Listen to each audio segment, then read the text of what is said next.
Wow. Wow. Every time I have people talking about my achievement, I say, did I do all that? Wow.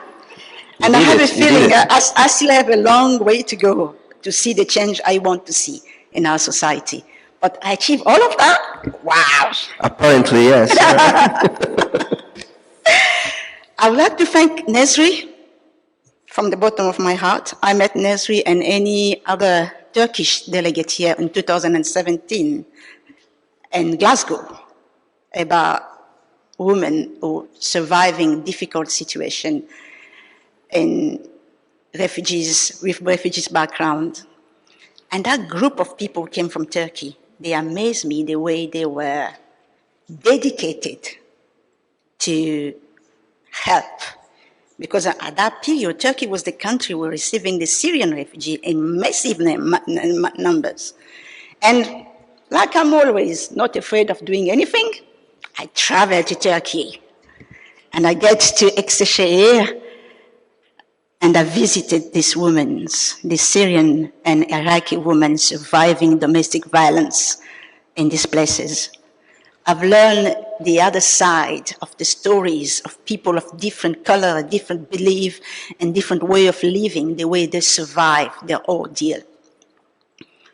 So I'm going to give you a little story of mine, because before I became the British citizen I am today, since I was born, I think I was a citizen of the world, and I met my mother having headaches, my father having headaches. What kind of a child is that? Where are you going? Outside. Come back here. Just 2 minutes outside. And my grandmother used to say, leave her alone, she belongs to the world. And today I understood what she said then. So I was a human rights activist in the Congo. In the year 1995, 1997, the country changed. We came from Mobutu power to Kabila, who took the power with the support of our neighbors. So there was massacre in my country. As a young lawyer, I managed to get to the place where those massacres happened, and I had evidence that made people very uncomfortable. So I have to leave. So I landed in Britain. At the time, I believe it was the greatest land of human rights. At the time I arrived in Britain and London, the greatest land of human rights. I thought the minute I arrived in London, I'll say, I've been persecuted, help me out. This is me at King's Cross Station. It is the 40th of February and it's dark. Remember, I come from the Congo, in a sunny country, and the 40th of February is 2 p.m. and it's dark. That's my first shock as a migrant. It's cold and I have no coat. So, and the other reality, I am 7 months pregnant. So this is me. On the stairs of King Cross Station, and I'm tired and I'm sleeping at the stairs. Ordinary people, just like you and me. Ordinary people, no title, just human, coming next to me to say, are you all right? I don't speak English. At that time, I speak 6 languages, no English. So they managed to get me where I'm supposed to be, at the Immigration Services Cradle, where people seek asylum in Britain.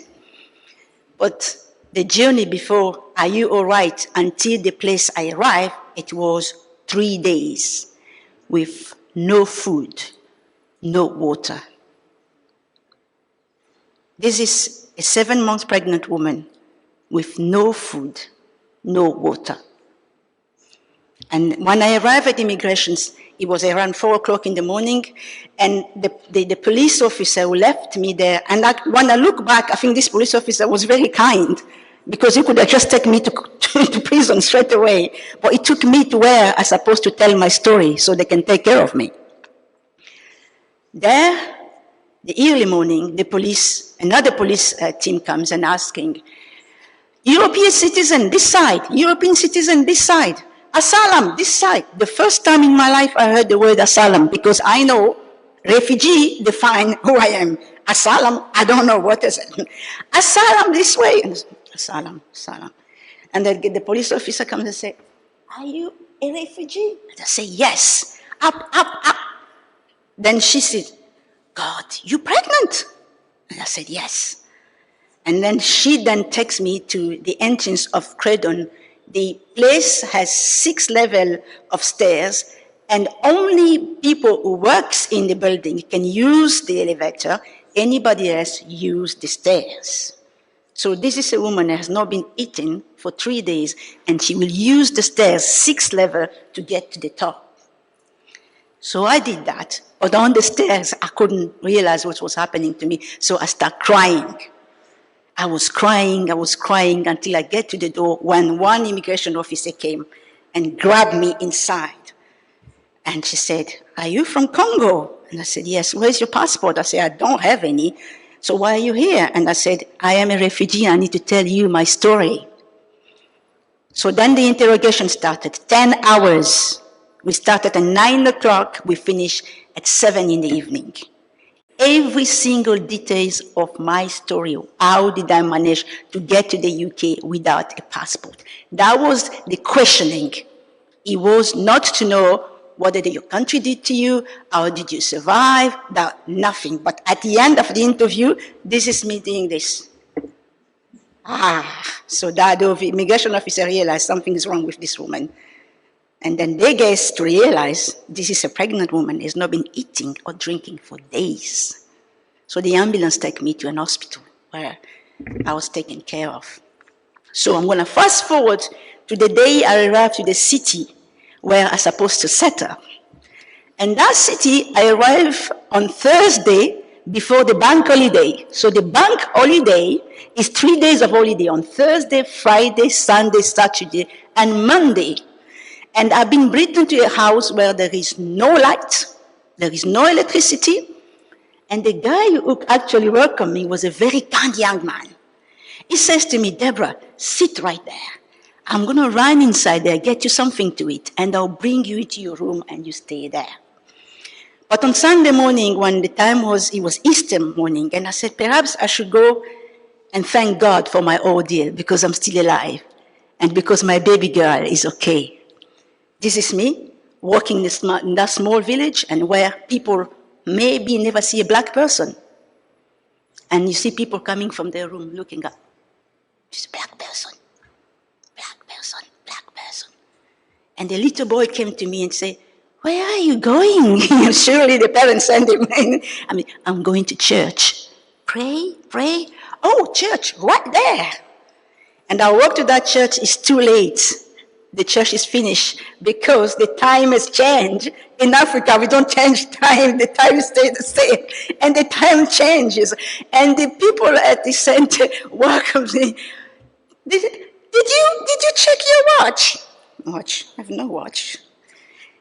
It's changed. It's another year. Wait, Deborah.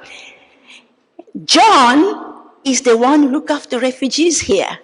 But is what is coming on Tuesday. So I keep asking myself, why these people work on Tuesday? What's wrong with Monday? What's wrong with Monday? John is coming on Tuesday. So that Tuesday came and I was in the shop where John comes and runs.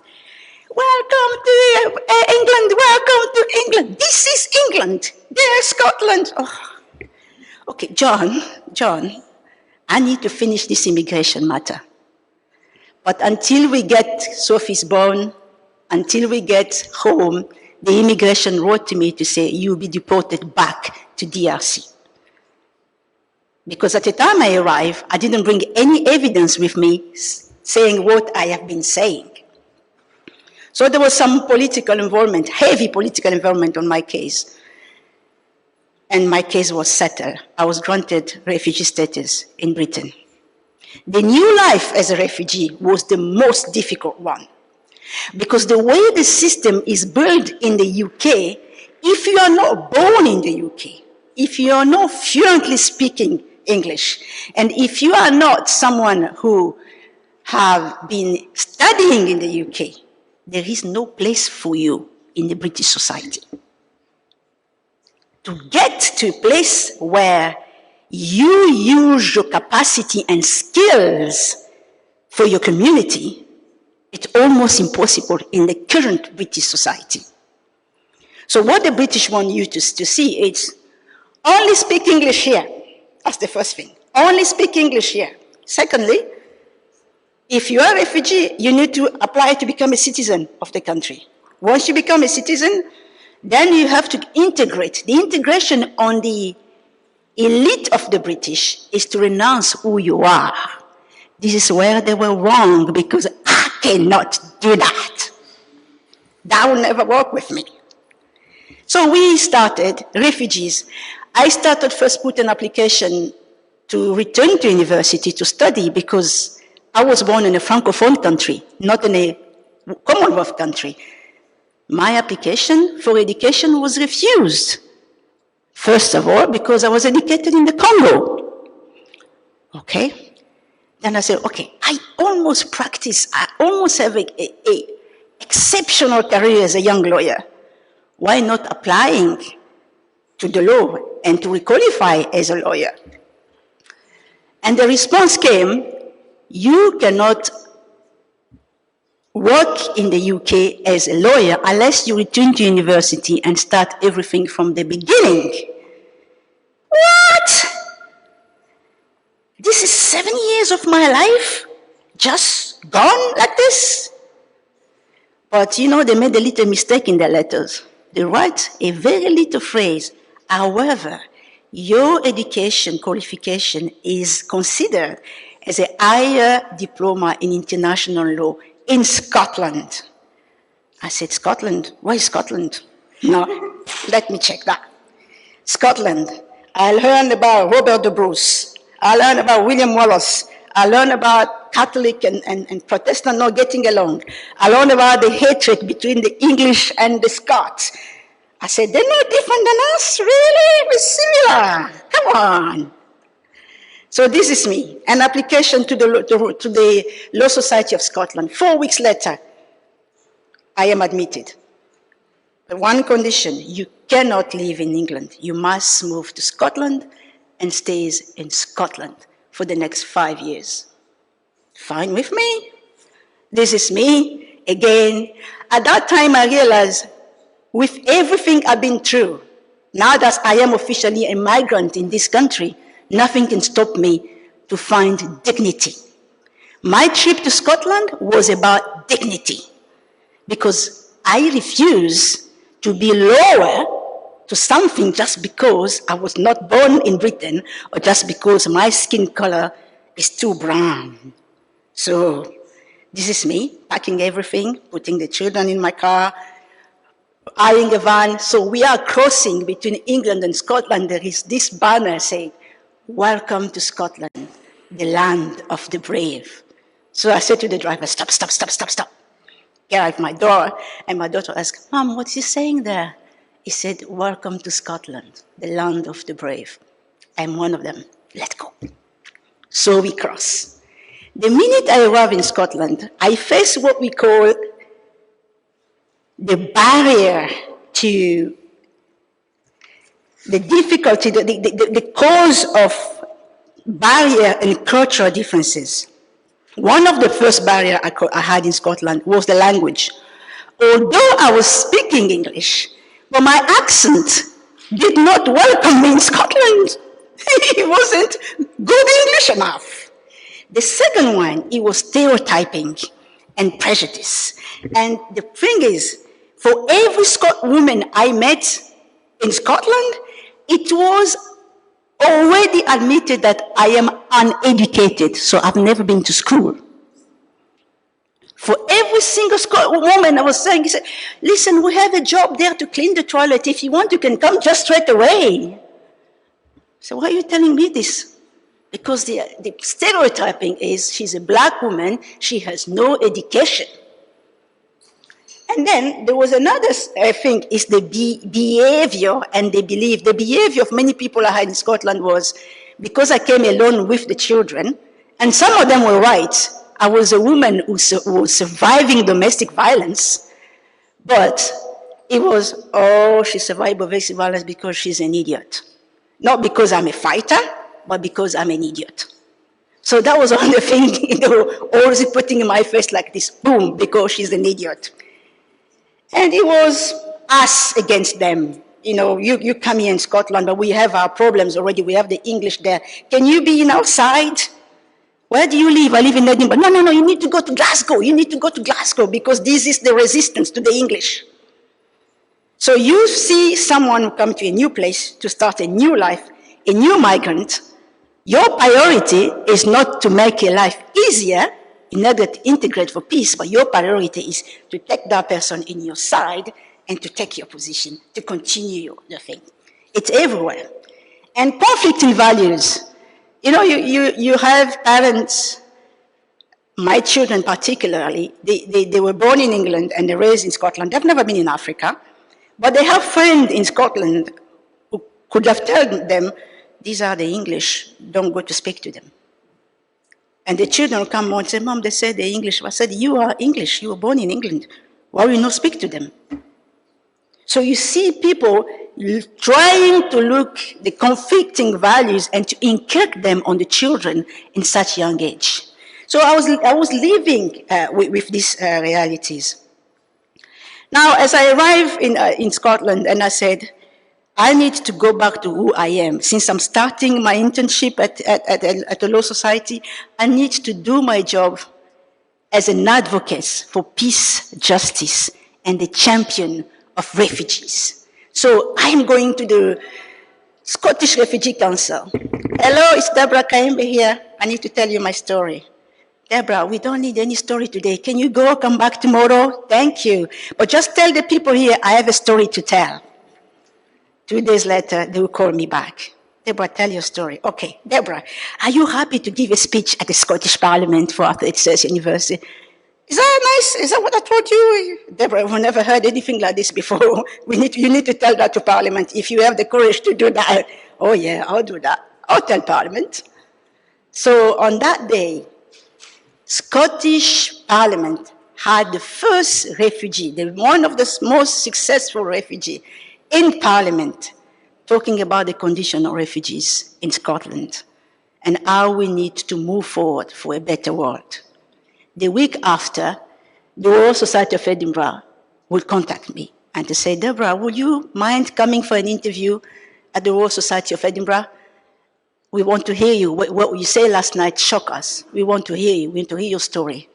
So this is me in this 346-old building in the most expensive street in Edinburgh. I'm invited. I get there and I say, I'm Debora Kayembe for the interview. Oh yes, Miss Kayembe, the elevator is broken, but you can take the stairs. You take to the left, go to the right, back to the left again, go to the right. I recorded that perfectly, and that direction brought me to a room of the magnificent man of Scotland. That room is white male wearing the most sumptuous dress on portrait. And I get there, I look, and I say, what the hell am I doing in this place? God. The next time there'll be a black man here, it'll be in 1,000 years. Come on. And then someone come to the room and say, Miss Kayembe, you lost. The meeting is the other side. Okay. I had my interview. Before I returned home, I was admitted at the Royal Society of Edinburgh. And the Young Academy of Scotland will be my departure for that. The months and year to come, my job was to tell the true, accurate stories about what is happening in Africa. Because I realized there was a lot of non-accurate, I'm not saying lies, but non-accurate situation reported in these places where people make decisions. And it was a time for me to tell what exactly is happening in the field. It's called freedom of expression, isn't it? The right to seek the truth, the right to speak the truth. Even that make your audience uncomfortable. Because that right to seek and speak the truth can change our society for the better. So, at the Working Group for Africa, this is where I took the melon and I go, boom, boom. There is a note coming and say, burn this is a lie about Africa. This is not Africa. Burn that. We need to rewrite this. There were nights Days I could not sleep until I see the true, accurate stories of refugees, of migrants, of the African continent, and the interactions of people putting in a right record. So the Royal Society came from a sleeping society to a waking up society. We have more visitors at Royal Society than ever, coming from all around the world. So this was good. But as you know, it's not everybody in our society to agree with you. When you are a black woman in a society where you are stereotyped as an uneducated, and where your portrait is raised next to the greatest white male in the world, you receive stones. Believe me, I received stones since long, and those stones are coming just to wake me up. And there was one stone from the white supremacist group in Scotland. They have decided to end me completely. So during the pandemic, George Floyd dies. Again, I'm not going to go to this BML movement, although everybody thinks Debora also is BML, so we need to stop her to join BML.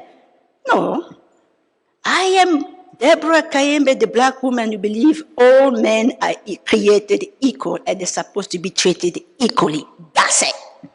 Whether there's BML or not, that is not my motto. My motto is to see all human beings living side by side in harmony. But the impression we have now is refugees have become the key playing of political, not only for the refugee, you have the LGBTQ community also being dangerously used by politicians in order to put their agenda forward. And what is sad is our leaders in the world, the one we have right now, are not pro-human. They are pro-egoist. This is where they are.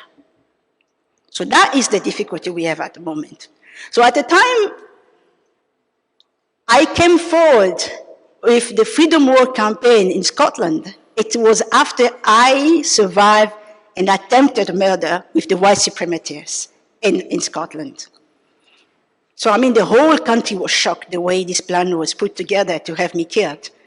But I survived this challenge, and I came back to those who did the wrong to me because they were identified, and I say, can we talk together? I don't want anyone to serve a prison sentence. I want you to come to my table. I want you and I to have a conversation, a dialogue, in which you understand why I'm still in this country, and you understand why other people around the world still leaving the countries and coming here for peace and for a better world. Because many people don't want to hear that. They're just seeing people coming to their lands, and the minutes of that, leave the country, go. Leave our country, go. Sometimes you forgot the luxury and the privilege you have here is built to other people suffering all around the world. And that is the lesson I gave with the Freedom War campaign. After the Freedom War campaign, which was a very successful campaign, it was a very global campaign, I was then called to become Rector of Edinburgh University. A very difficult place to be. This is an institution who is widely male-established institution. 2 women before me. The 2 women didn't have teenage children when they become rector, but I have 2 teenage children. And as a rector, my role is to run meetings, 9 hours of meeting, 6 hours of meeting. And I have this robe, it's heavy, it's 432 years old, that robe. And my understanding is the time they built it, it was only for men, not for women. So I gave them some headache. The first time I wear the robe, and I say, where is the pocket? Because I need to put the phone here to call my children. And the robe master tells me, Madam Rector, this was conceived for male. I am not a male, I am a woman, and I have children. Pocket from here now on. Oh, you need to petition in court. So this is where we are. The adaptations of other people background, adaptation of other people reality into our society seems to be very difficult, but it's just a human exercise. Your humanity, you think that everything you stand for is available because you are the elite, but those who come has to be subjected to your elitism. Think about this. Think about this. And I'm going to go back against you on the vulnerable group that I have worked with as an interpreter. And there's this story about this man, Mr. CESIE. Mr. CESIE left the Congo, Eastern Congo, to the Nyarugusu refugee camp for 16 years. He lived in the refugee camp for 16 years. That is the program that the Americans put in place to bring people from Africa to the United States of America. So at the time he left Africa, he was an American citizen already. So all the processing happened there, and then he traveled to America. 74 years old, with a very lucky man. He had a 35-year-old woman. That was quite astonishing for me. And 7 children, all disabled children. So because of the war, of course, he survived 3 wars in DRC. So they have to take the children in areas where the life was more adaptable for them. But because America is a country who is very, very capitalist, Mr. CESIE has to work. Social security in America is the worst in the world. We have to say that. It's the worst in the world. So there was this doctor, Dr. Jake, a Jewish doctor. The first time I interpret for that man, the Dr. Jake said to the hospital, every time I have to interpret for Mr. CESIE, sorry.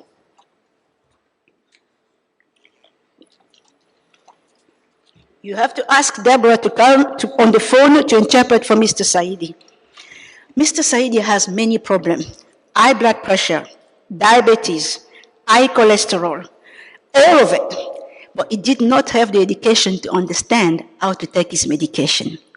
Either his poor wife could not understand because of a lack of education. So it was very difficult. I have to give Mr. CESIE, the nurse at the hospital, my own personal telephone number. So every time they struggle with him, they can contact me in the UK to help Mr. CESIE. 4 months later, Mr. CESIE told me, Deborah, my daughter, he used to call me my daughter. This is very hard. I have to take the medication. I have to be in the city to do the shoplifting job. He has blood pressure. And if I don't do that, I cannot feed my children.